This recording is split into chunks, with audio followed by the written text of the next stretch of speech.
ever have those days where your energy crashes, your focus is nowhere to be found, and productivity feels impossible? Yeah, me too. Running on empty, struggling with motivation, and feeling totally burnt out, it is the absolute worst. That's why I use Alter Nutraceuticals. These supplements have been a lifesaver for me on days when I just don't have it in me. They help boost focus, productivity, and fat burning while supporting weight management and cognitive health. And the best part, it's all natural energy. No jitters, no crashes, just real results. If you're ready to finally feel in control of your energy and performance, head to alternutraceuticals.com and make sure to use the code GOALPRENEUR for 10% off your order. Trust me, your future self will thank you. You're listening to the Goalpreneur podcast with Courtney Spaeth, the go-to place for ambitious and driven female entrepreneurs looking to elevate their business and life. Each episode is packed with actionable insights to help you dream bigger, think bolder, and achieve your next level of success. No playing small here, only strategies and encouragement to help you shine. And now, here's your host, educator, personal development enthusiast, and holistic esthetician, Courtney Spaeth.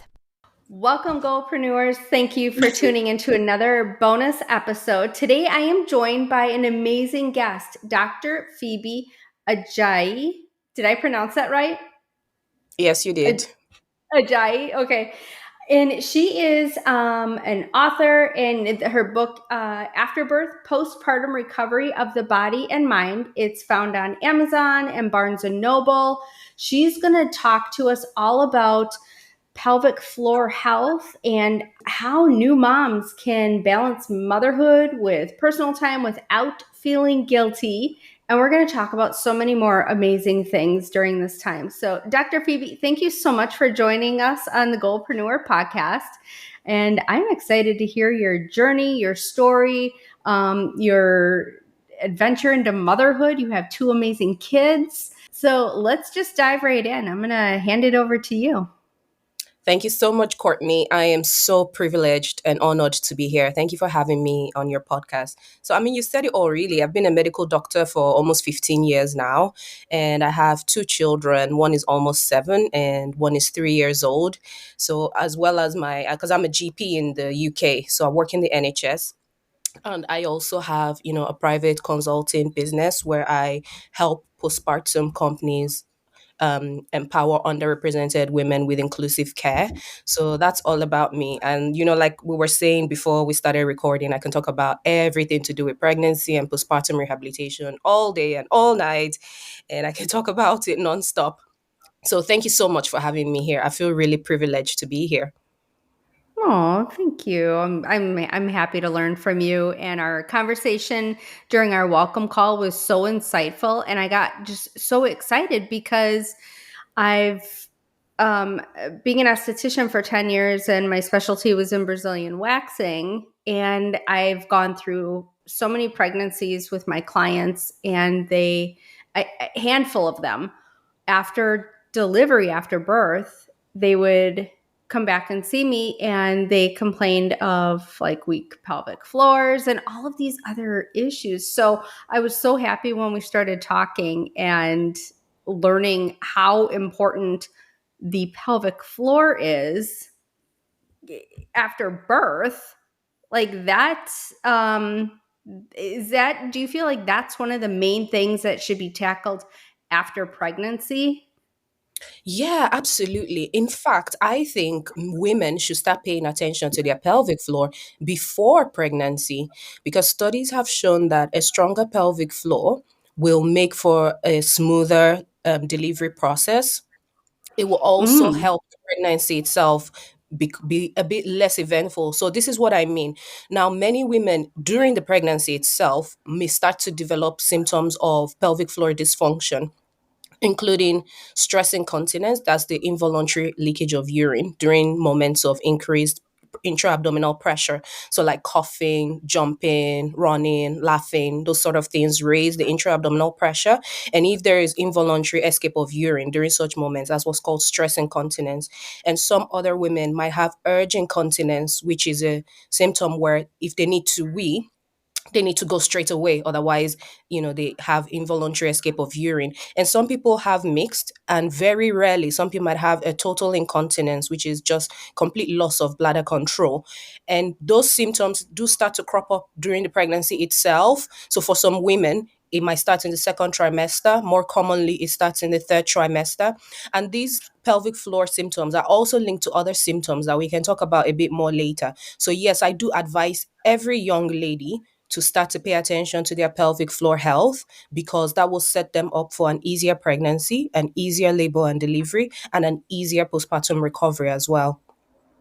Oh my gosh, that's so interesting. And I mean, I've delivered 3 kids, and I don't think that was ever discussed during any of my appointments. I mean, my kids are older now, so I don't know if things have changed over the years, but I don't remember my doctor ever telling me, it's especially important during your pregnancy to do your Kegels or do other exercises for the pelvic floor.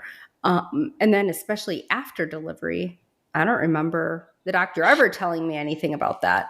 Yeah, I think you are right. I think definitely in more recent years, there's been more focus on this aspect of perinatal care. But if you think about it, medicine itself has been a very male dominated field. If you think about it, many of the obstetricians we had up until the recent maybe 10, 15 years or so, most of them were men. And sometimes you don't have that experiential knowledge of certain things. You have theoretical knowledge of some things, and so because you don't have that experiential knowledge, you don't really know how to advise people accordingly. And also, medicine as a whole has been very much skewed towards a patriarchal view. I'm also a medical feminist, so I will soon go off on a tangent if I'm not careful. But basically, women's needs haven't really been paid particular attention to in the medical circles. So it's no wonder that you probably, I'm willing to bet that you never received that advice. But thankfully, in more recent years, people are starting to talk about these things more, and hopefully it will continue to improve.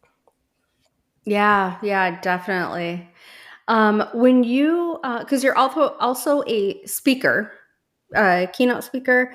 So when you go to events or functions where you are a speaker, is it a room full of just women? Is it men and women? And what are you talking about? So I mean, it varies because I'm a GP as well. My topic really could vary from a number of things, and the audience could be mixed. Sometimes I'm talking to women, sometimes I'm talking to men and women, sometimes I'm talking to patients and clients, sometimes I'm talking to healthcare professionals. So it varies really. I think today we were talking about how we're gonna focus a bit more on the problem is down below, which is one of the talks that I give. And it's just sort of highlighting that, hey, this problem or that problem that you're experiencing is coming from your weak pelvic floor. But sometimes people haven't made that connection. And that's what we're going to talk about today. Yeah. So when people are looking to strengthen the pelvic floor, are there certain exercises that you suggest that they do, or is it just the Kegels? I mean, I'm pretty sure everybody has heard of a Kegel. Yeah. Yeah, so most people have heard about Kegels by now. So yes, it's a type of pelvic floor exercise.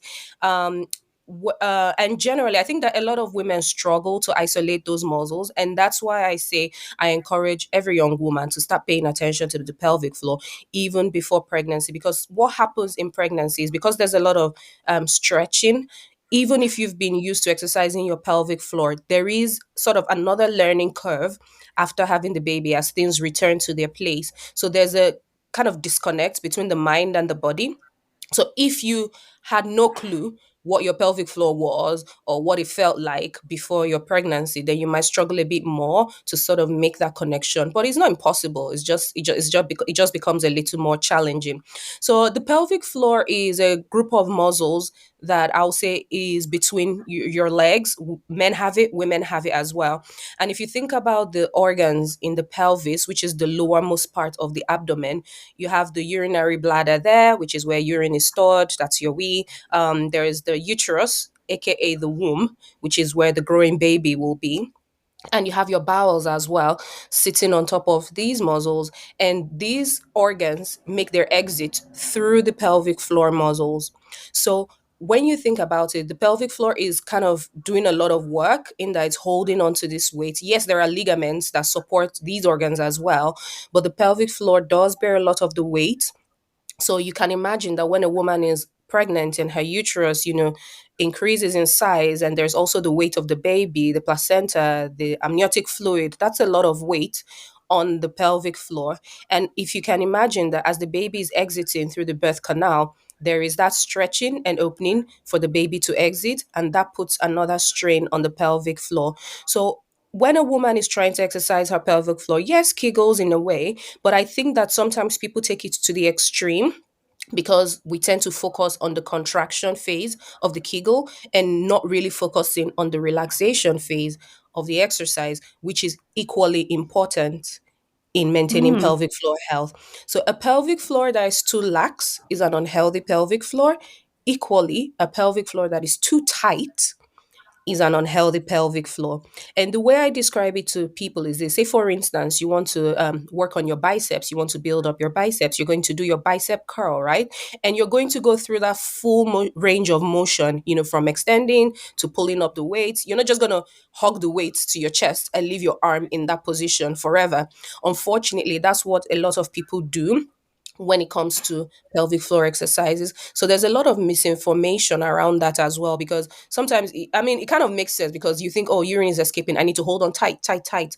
But if it becomes too tight, then it's not a functional muscle as well. So for doing the pelvic floor exercises, I suggest that you insert your finger into your vagina if you're comfortable doing that. I think it's the easiest way to do it. And there are a few visualizations that you can use. So basically, if you insert your finger into your vagina, you're thinking of gripping your finger with your vaginal muscles, and I think that's one of the easiest way to do it. When you do that, you should feel your vagina drawing inwards and upwards, and you should also feel the same contraction in your anus because they're all connected. So you should feel that inward and upward movement. And if you develop those muscles, you should be able to contract the front part, which is the vaginal area, independent of the posterior part, the back part, which is the anal area. So you should be able to contract them. So you focus on the contraction and the release. And if you're a bit squeamish about putting your finger into your vagina, you can still do this as well, but you just have to sort of develop that mind body connection to be able to know when you're doing it right. So you should feel that inward and upward movement. Some people have said, imagine picking up a grape with your vagina. Some people have said, imagine sucking up a drink and your vagina is a straw. So those are Oh my visualizations. gosh. Yeah. So Those those are are wild. yeah, yeah, it's because of the location of the muzzle, because people haven't really paid attention to it. So it kind of, people struggle to be able to isolate their pelvic floor muscles. You see people clenching their buttocks, for instance, or clenching their thighs or their abdomens. No, that's not where the work is. It's a relatively small muscle, compared to your glutes or your quads. So it does really take a bit of concentration to get used to it, but once you get used to it, you'll be able to do it wherever, whenever. And that's the beauty of it, because when you're doing it, nobody can tell, like, oh, look at that woman over there, she's contracting her pelvic floor. It's something private to you, so you can do it anytime. Another way for people who really struggle, I mean, if you've tried all these things and you're still struggling to isolate your pelvic floor muscles, you can do it in the toilet. So when you're having a wee, try to imagine stopping your urine stream with your vaginal area muscles. And this is not something that you should be doing often because you don't want to irritate your bladder. It's just to help you isolate those muscles. So if you struggled with the other ways, when you do that, it kind of switches you on, like, oh, okay, that's the muscle. And thereafter, you can continue to do that independently. Oh, yeah. Okay, totally guilty of doing that one. It's like, oh yeah, okay, I feel getting stronger. But I mean, after having kids, like you have to do something. And I think Mm-hmm. that one is more of the more well known techniques. Like when you're going to the bathroom and then you just clench and stop and then you start. Yeah, So I'm yeah. totally guilty of doing that one. And I do notice that the more I do it, Like it's not like a slow trickle anymore. Like it's my flow has stopped. It might be TMI for some of the some of the audience, but that's okay. That's what we do here. We wear everything on our sleeve and we just totally transparent. So the yeah, if somebody is a little bit more skittish or not comfortable with the finger in the vagina, like as you're going and using the restroom midstream, just clench and do Kegels that way, correct? Yeah, I would say do that just to be able to isolate the muscles, but thereafter, don't do it when you're having a wee. It's not Okay. recommended to keep doing it when you're having a wee, yes. Oh, okay. Yeah. Another, I don't, it was, this was a while ago, so I'm don't exactly remember when I read this or where I read it. It was probably online, but I have been doing this since I delivered my first in 2001. So I felt like with the abdominal walls, like it was just very loose after giving birth. And then 8 years later, I had my son in 2010, and then my daughter, my youngest, she was born in 2013. And I've always walked around with contracting my abdominals. Just I feel like it keeps everything kind of tighter, but then I read that that can inhibit your pelvic floor. Like it Yep. can hurt or weaken the pelvic floor. Is that true? Yes, it's true. What? That's So if you crazy. How does that work? So if you think about it, there is a connection between your deepest core muscles, it's called your transverse abdominal muscles. There's a connection between that and your pelvic floor. I will recommend you do this. You can even do it right now as you're listening to me. If you do a pelvic floor lift, you feel it in your lower abdomen. Try it. I am. I'm trying it. Yeah. You can't tell, can you? No, you can't. So there is a connection there. So if you do your pelvic floor muscles exercises correctly, you should feel it in your deep core muscles as well. So the reason why holding in your abdomen affects your pelvic floor is twofold. One of them is because you remember I was talking earlier about the full range of movement in a muscle to keep it functional. So if you're keeping your abdomen constantly sucked in, your muscles are not undergoing that full range of motion, so that's gonna impair their functioning. And also, if you think about it, think about the abdomen and the pelvic floor as a sort of canister, right? Or as an oblong shaped balloon. If you put pressure on the top of the balloon, the pressure is going to go downward. If you're squeezing in the balloon at the top, the pressure is going to go Mhm. downward. So if you're not managing your abdominal pressure well, which if you're sucking in all the time, then you're not managing your abdominal pressure well. So that pressure needs to go somewhere. And if you have a weak pelvic floor, it's going to go downward. So yes, what you read is correct. Oh my gosh. Here I thought I was doing such a great thing of helping my abs get engaged and it's hurting my pelvic floor. Okay. Yeah, it's very common. I think that a lot of women have sort of been told that that's good posture, to constantly hold in your abdomen, but no, Yeah. it's not. Interesting. Okay. Um so talking about pelvic floor health and should be something that needs to be considered throughout pregnancy and then especially after giving birth. How can a woman tell there's an issue or something needs to be taken care of? How can she tell if her pelvic floor is in need of TLC? Yeah. So we talked about incontinence earlier. That's one of the most common symptoms of pelvic floor dysfunction. Other symptoms include constipation, problems emptying the bowel. So if you're having to spend lots of time on the toilet to do a bowel movement, might be because of a weak pelvic floor. Some Mm, women actually have incontinence or feces as well as a result of pelvic floor injury. Back pain, hip pain might be due to a weak pelvic floor. Pain during sex might be due mhm. to a weak pelvic floor. And you were talking about your abdomen. So weak abdominal muscles, diastasis recti, can be connected to a weak pelvic floor as well. And I was Oh, just going to yeah. say something about doing the pelvic floor exercises. One thing I wanted to mention earlier is you've got the fast twitch, I'll just say fast twitch muscles and the slow twitch muscles. So when you're doing the pelvic floor exercises, you want to do a slow contraction and a sustained hold for a few seconds. You do some reps of those. And you also want to do some fast contractions, which is just basic contract, release, twitch, twitch, twitch, twitch, twitch. That helps to strengthen both types of muscles in the pelvic floor area. Okay, okay. Now, would as far as like a workout where the exercises are focusing on the pelvic floor, would yoga be good or Pilates, or do you have a different exercise in general that would be better? So generally, yoga and Pilates are good exercises. They actually do a lot of core work.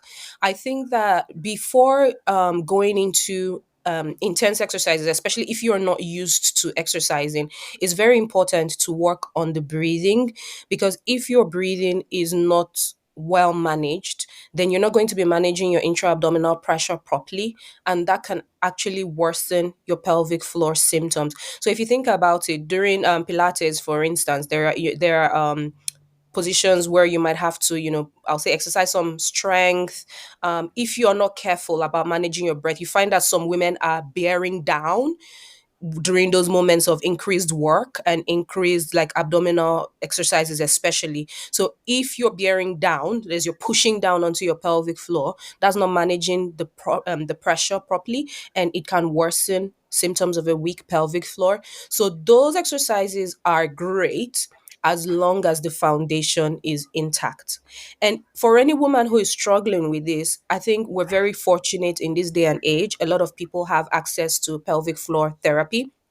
So you can see a women's PT, and they will help you to, work on your breathing, work on your pelvic floor contractions. It's very important to be able to contract and release during the moments of intense exercise. And so for instance, I like yoga and Pilates, but sometimes there are some instructors that reverse the breathing pattern. What I mean is this: so if you're going to do a plank or anything really, the work part of the exercise is when you contract your pelvic floor and your deep core muscles, and then so that's breathing out, you contract those muscles, and then breathing in, you relax those muscles and allow those muscles to undergo their full excursion.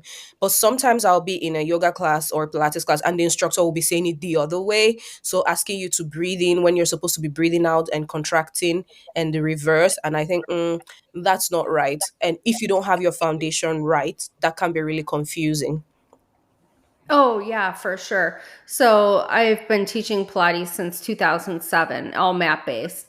And that's one of the things that pretty much every new participant has said. They're like, I can't get my breathing down. And when am I supposed to breathe? And I legit feel like a broken record when I teach, because I'm constantly reminding of when you exhale. You exhale on exertion, that contraction, and then you're inhaling during the rest. And it's seems like common sense, but I tell them that it's backwards of what you would think, how you would normally breathe. But Yeah. yeah, the breathing part I think is so beneficial and so helpful for a lot of different things. But contraction and exhaling on the exertion, and then you're able to, what did you say? Able to work on that pelvic floor. Is that Yeah. right? Yes. Yeah. Okay. So let's switch gears a little bit, because so you're a speaker, you're an author, you're a general practitioner. You got two kids. What did you say? 7 and 4? Is that Three. right? Yeah. Seven. Seven and Okay. three. 7 and 3. You married your soulmate. Like, you have a lot going on. How Yeah. on earth do you keep it all together? What is your secret? What are you doing? Oh. Oh wow. In terms of keeping it all together, I like to be real. I don't think anybody has it all figured out. There are a lot of balls, you are right. And I think I heard this analogy somewhere. I can't remember where it was. Oof, I like to give credit, but I'm sorry, right now I can't remember where I heard it. But it was talking about all these things that you have to manage. They're balls, and you have to figure out which are the glass balls and which are the rubber balls. So the rubber balls are the ones that if you drop them, they'll bounce up, right? Yeah. And the glass balls are the ones that if you drop them, they'll shatter. And so you Mhm. have to be mindful of which are the glass balls and which are the rubber balls, and that will be different for each individual. For me, my faith, my family, those are the glass balls. So I will never drop them. I keep them as my top priority at every moment in time, and my personal health as well. And then the other things are the rubber balls. So sometimes I drop them because I just have too much going on. So recently I took about 2 months break from any speaking engagement or anything like that, because I had some things to focus on in my personal life and in my family. So I think that's just the most, because I think nobody has it all together all the time. I'd be lying to you if I said, no, all the time, family is great, work is great, everything is great. No, nobody has it all together all the time. But just hearing that description just made me feel like, okay, yeah, there are some things that I can put aside for a while, and then I can pick them up later and everybody will be fine. But I can't do that. Like, I can't put my marriage aside, for instance, or I can't, ignore my children. Those are my glass balls. So I think it just Yeah. helps to identify those important things and think about it in your day-to-day planning.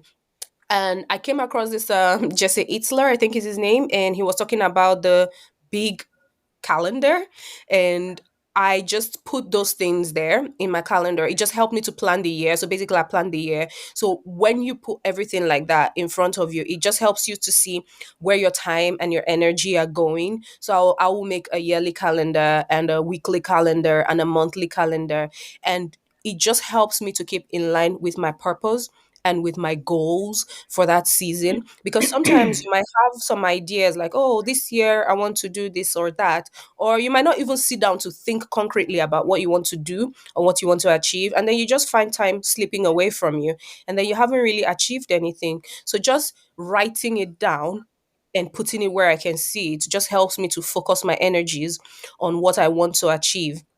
And then I also had to get, I'll say a bit selfish about taking my me time. I think that a lot of moms struggle with this because as a mom, it's just natural. You look after everybody. You look after your husband, your children, your home, you're this and you're that. But when do you take time for yourself? And sometimes when you take time for yourself, there's an element of guilt, like, oh, I could be doing this or that, or and sometimes people will say, oh, look at that woman, she's just sitting down on her phone or whatever. And maybe she's just sat down on her phone for the first time all day. She's been running around doing everything for everybody else, and she's just sat down. So I think developing some sort of personal care is very important. And again, what that will look like will vary from one individual to the other. So for me, I like to exercise and I like to take walks in nature, and that is how I nourish myself. And if I don't do that for a long time, I just feel not healthy. And if you're not your best, then you can't give your best to others. So I encourage all moms. It takes some time, but at some point you do have to take time for yourself. And I was saying to my friend recently, I said I'm in my soft girl era because now I have a 3 year old, I have a 7 year old and a 3 year old. They're becoming a little bit more independent, so I don't need to hover over them all the time Yeah. like I used to. And now they're sleeping well and all that. So I think it's a delicate balance. I mean, if you have very small children, they do require a lot of your time and a lot of your energy and all that. But then at some point, you start to reclaim your identity and you start to do little things for yourself. And that's very okay. And no mom should feel guilty about that because you were a person and an individual before you got married or before you started having children. You were a person. So a lot of women, I did as well, struggle with, I'll say, some form of identity crisis when children started coming in the scene, because it was a very big shift from being childless to having a child and then having two children or three children, whatever. It is a very big shift.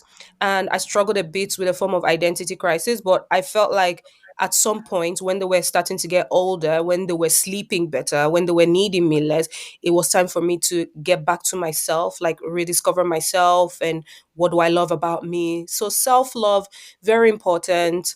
Taking some time for yourself to nourish yourself. I say to nourish yourself because it's not just about, going to hide in the toilet for 20 minutes, doom scrolling. Is that really nourishing yourself? So that's why I place a lot of emphasis on doing things that nourish yourself, not just taking time for yourself, but actually trying to nourish yourself. So that's a reclaiming your identity, nourishing yourself, taking time for yourself and not feeling guilty about it. And I think most importantly, which are the glass balls and which are the rubber balls. Oh, I think that is so good to point out. What do you value most? Those would be your glass balls. The Yeah. other things, it's okay if you don't get to them. It's okay if they fall. It's not going to be the end of the world. Going to pick it right back up. Um, but I think the self-care part, that is such, I feel like it's such a big hurdle for especially new moms to get over, because now they have this little bundle of joy that they're taking care of and raising and nurturing. um it's like, okay, now I'm, maybe they don't see themselves as a wife anymore, or what they used to do, now they're just mom. Yeah. And I don't think it has to be like that. It doesn't have, I mean, when I say it like that, it sounds terrible. Like, oh, I'm just a mom. It doesn't matter what else I like to do. I'm just a mom now. I mean, that sounds terrible when Yeah. it's said like that. Yeah, it's kind of hard. So for me, I've worked all my adult life. And then I'm very fortunate in the UK, we get decent maternity leave. So I had worked all my adult life and then I got pregnant, had a really complicated pregnancy the first time. So I had to have some months of work. And then that led into maternity leave. And I just felt like my life just stopped because all along I'd been working, I'd been doing things, I'd been going out. And then all of a sudden I just stopped and I was just trapped at home with this tiny baby that was screaming and crying and permanently attached to me. I get touched out, and I was so touched out, when my children were babies, especially my second. She's a stage 5 clinger. Even up till now, she's still very Stage five clingy. clinger. Yeah. So it can be really hard for some people. And then there's some other people that just breeze through it because some people have, they've dreamt of being a mom for so long and they've looked forward to it and all of that. I never really had a phase where I romanticized having children and I didn't have that. So maybe that might be one of the reasons why I struggled with it. But I think the experience varies for each individual. But I say to people who have that issue of feeling like they've lost a bit of themselves, I think it's just for a phase. Your baby's not going to breastfeed forever if you're breastfeeding, or they're not going to feed every 2 hours forever, and they'll sleep through the night eventually. But I think that a lot of people get sort of stuck, especially if you have many children sort of back to back. You're kind of in the trenches for a while, and Mhm. then when they start to grow up, because it's been so long, it takes some people a little while to recover their sense of self outside of the trenches of early stages of motherhood, and it can take some time, but I think it's worth it. Yeah, yeah. So when you were talking about your maternity leave, I was just writing down a question so I didn't forget it. So here in the US, we get, I think it's 12 weeks. I think it's 12 weeks maternity leave, which is not a lot. It's like I rush, agree, rush, it's rush. ridiculous. Yeah. What is it in the UK? What do you have for maternity leave? So in the UK, every woman is entitled to 12 months of maternity leave. And generally, during that time, you continue to accrue your annual leave as well. So you can take that at the end of your maternity leave. So you don't get fully paid for the entire duration, but you are entitled to take up to 12 months of maternity leave if you wish to. And you accrue annual leave. So some people will save their annual leave from the preceding year, And so I think when I went on maternity leave with my second, I think I had rolled over like 2 weeks of annual leave. And then I took the full year of the maternity leave. And then during that period, I accrued my annual leave, which was 6 weeks of annual leave. And I think there's another 8 days of bank holidays. So that was another 2 weeks. So at the end of the 1 year of maternity leave, I had another 8 weeks of annual leave to take at the end of that. So the UK got it right when it comes to maternity leave. American Wow. system is so shocking to me. I cannot believe that people return to work within a couple of weeks after having a baby. It's shocking to me. Yeah, yeah. If you go back at 12 weeks, I'm trying to remember back with my first one. I believe I did take the full 12 and they kind of frowned upon that. It's like, are you kidding me? I grew a baby. And of course, I worked for men. I grew a baby for 9 months, so uncomfortable. Give birth, that's traumatic. And you want me to come back to work before 12 Yeah. weeks? I mean, 12 weeks is so short in time. Yeah. That is not, I mean, there's no bonding time, maybe with the baby, getting your bearings as a new mom. And now you're expected to go back to work to be fully present in your job, give 100%. Meanwhile, you have this little newborn in the back of your mind. It's I like you know. have so many things going on. It's like now we have to learn how to juggle that. Yeah, and I think some people don't even get up to the 12 weeks because don't you have to combine like your FMLA and your paid time off and combine a bunch of things to be able to get is it 12 weeks? I I think everybody is now. Maybe I'm not going to say it because I probably am wrong. But remembering back, I think I was allotted 12 weeks. Now, whether your employer will allow that is a different story. And Mm, some people, they cannot afford to take off the 12 weeks. They yeah, have to go back to work 6 weeks. That to yeah. me is just insane, Yeah, just no, it's crazy. it's terrible. I couldn't even walk properly 12 weeks after having my first because like I said it was a difficult pregnancy and delivery, there were some complications. So I couldn't even walk properly at 12 weeks with my first. I can't even imagine having to go back to work at that time. It's really ridiculous. And there doesn't seem Yeah, to yeah. be any drive to change that. It's just been accepted, right? Yeah, I think here in America, it's I might get some hate for this one, but it's work, work, work. You don't Mm, need self care. You don't need time off. You work to earn more money. You work harder to make more money, to buy bigger stuff, to buy things that you don't need. It's I think that's just the American mentality is work, work, work. How dare you take a vacation? They just are in this work mindset. mm. I don't know. Wow. I don't know. Um so with what was the question that I had in my mind? So when you were talking about maternity leave and getting back, like how I'm sure everybody's body bounces back differently after giving birth. But is there like an average time frame? I mean, okay, so we were talking about maternity leave, and I think that's what spurred this question. So, is there an average time frame after giving birth to when the body is kind of back to that pre-pregnancy stage? Yeah, I think it varies, like you rightly said, for each individual. I don't think anybody's body ever gets back to a pre-pregnancy stage, and that's okay. Because you're not pre-pregnant, you're post-pregnant now. So I think most women have a new body, so to speak. Some changes Mm. might be subtle. So for instance, my feet grew when I was pregnant and never went back to their former size. Yeah, yeah, yeah, yeah, yeah. My feet grew. I think part of it was just the feet growing, and then another part of it was my arches collapsing because I have flat feet and they became even Oh, flatter.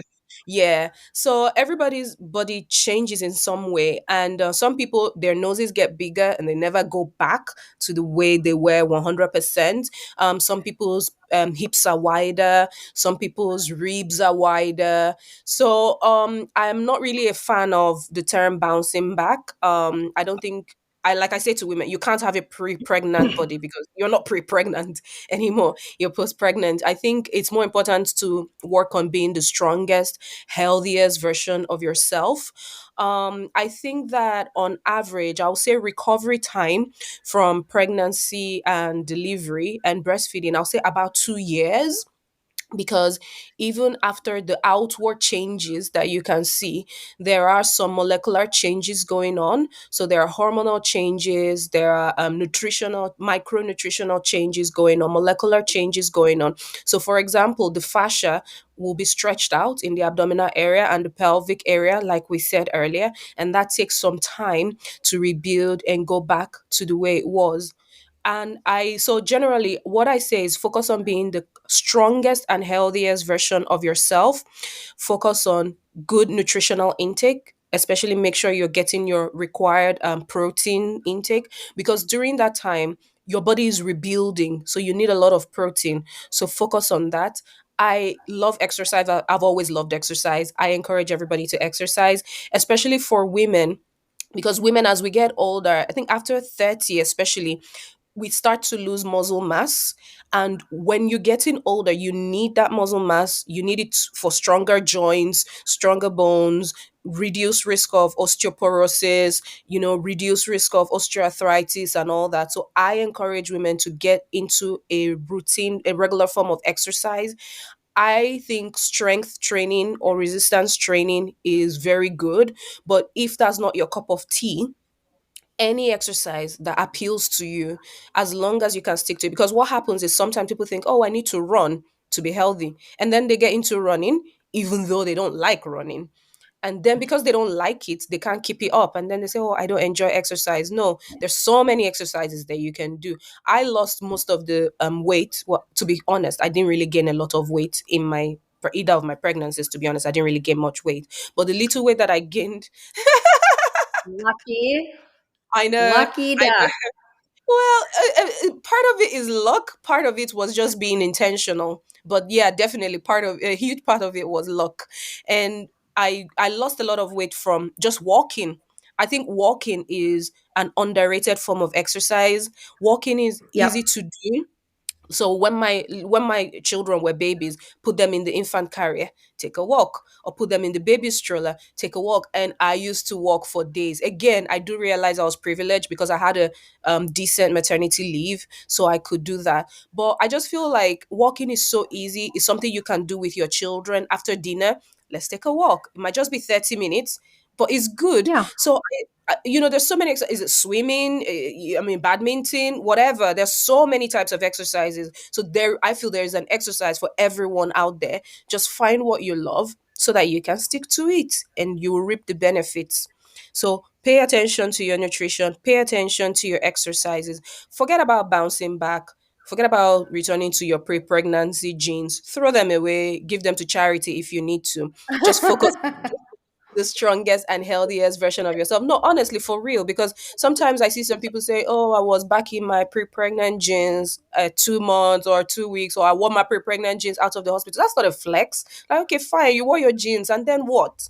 It's we need to put priorities where our priorities should be on important things, which is not a pair of jeans, but being strong and healthy for yourself and for your family.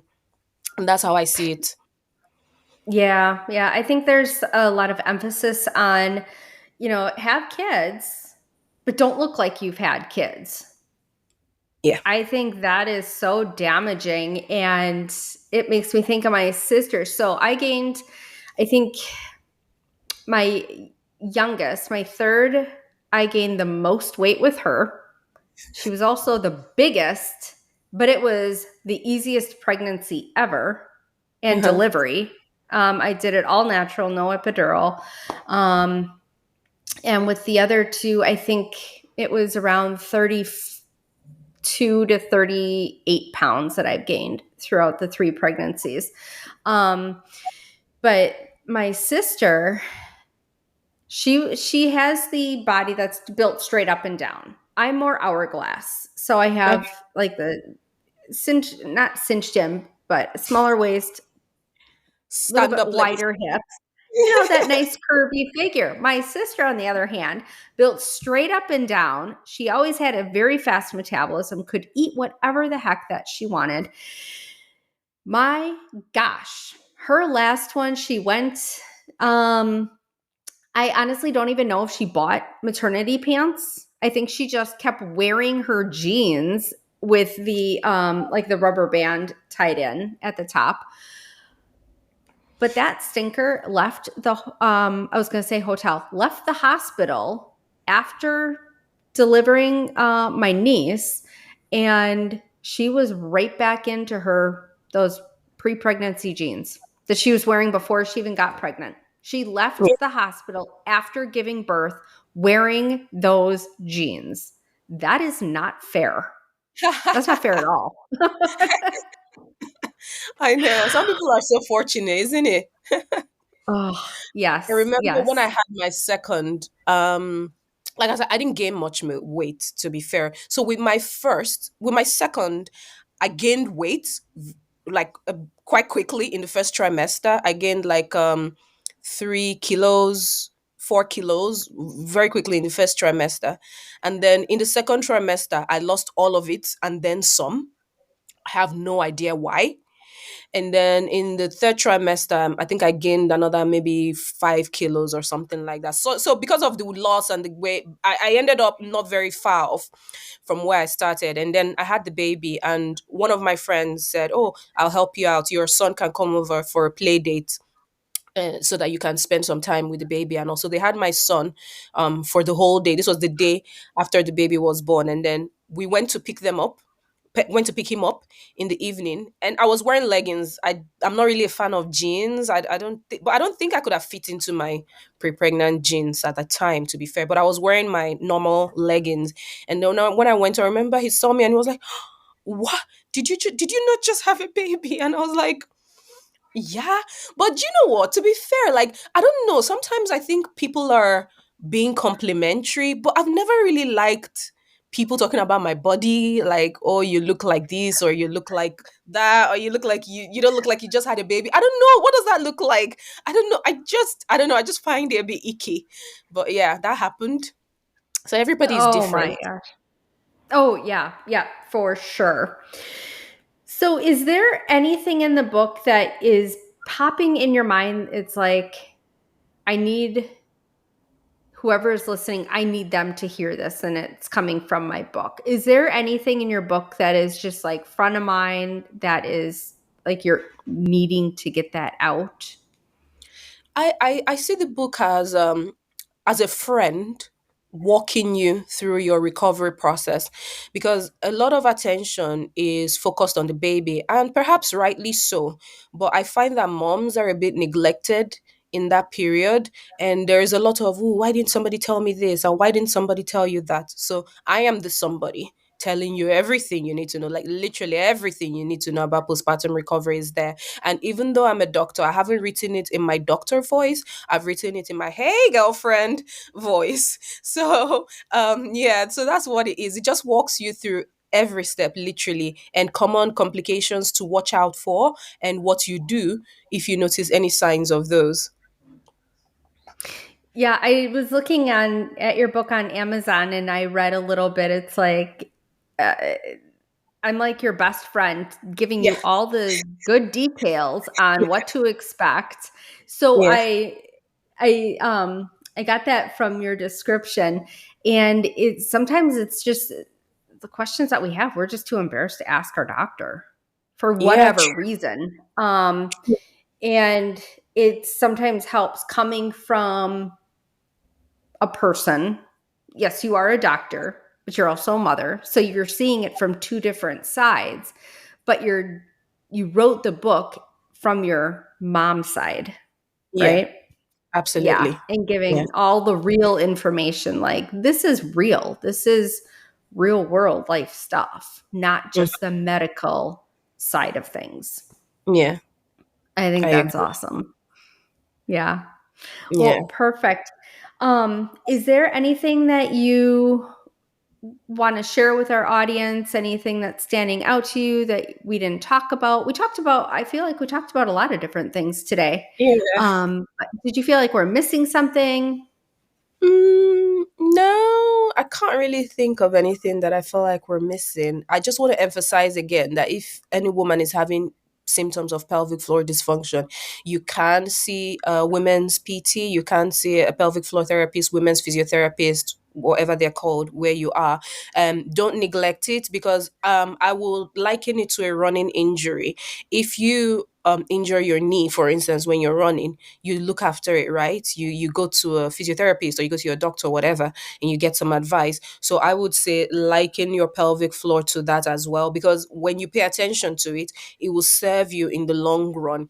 I see women now, as a doctor, I see women in their 60s, 50s coming in with this problem and that problem. And part of the reason why is because they had pelvic floor issues that were never attended to at the right time. So now it's become a chronic problem.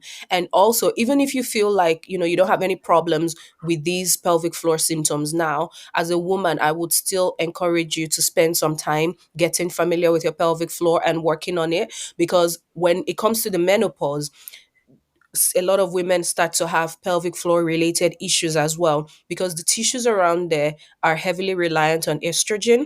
So when the estrogen level drops in menopause, some women can start to have some symptoms relating to the pelvic floor. So if you already have a foundation, you're already working on your pelvic floor, then you have a less challenging time with it when menopause comes.